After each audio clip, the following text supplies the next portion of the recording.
Kada litro ang itataas sa presyo ng gasolina at diesel bukas. Kaya ang mga otoridad pinag-aaralan na ang hiling na taas pasahe sa mga jeepney at bus.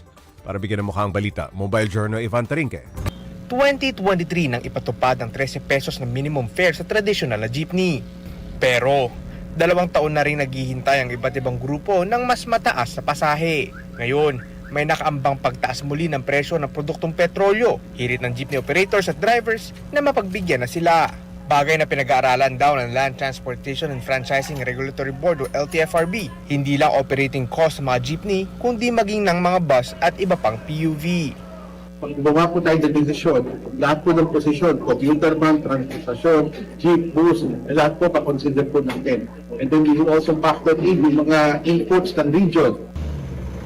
Pinag-aaralan pa ng LTFRB ang mga proposed rates, kabilang ang posibleng pagtaas ng pamasahe sa ordinary city bus mula 13 pesos hanggang 15 pesos at pagtaas ng fare sa aircon bus mula 15 at maging 17 pesos. Sa traditional jeepney, inihirit na gawing 15 pesos ang minimum fare habang 17 pesos naman para sa modern PUJ. Pabor man ang proposal sa mga operators. Marami ang nag-aalala magiging dagdag pasanin nito sa mga commuter. Naano ako sa mga commuter kasi kawawa naman mga yan dahil iyan tapos din sa buhay. Isa sa maapektuhan kung sakali ang estudyanteng si Aldrin.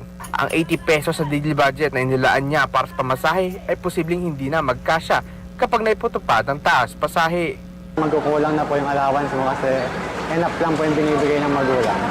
Sapat at makatuwirang taas pasahe ang tinitignan ng mga otoridad bago magdesisyon kung pagbibigyan hiling na fare hike. Mga kapatid, Mobile Journal Event rin po hatid ang mukha na balita.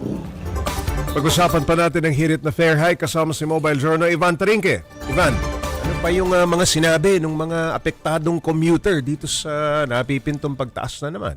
Pops J, so magkakaroon sila ng adjustment na naman ng panibago, no? Dahil syempre yung mga yung allowance kasi nila, Pops J, na nakalaan doon, magbabago dahil nga doon sa additional.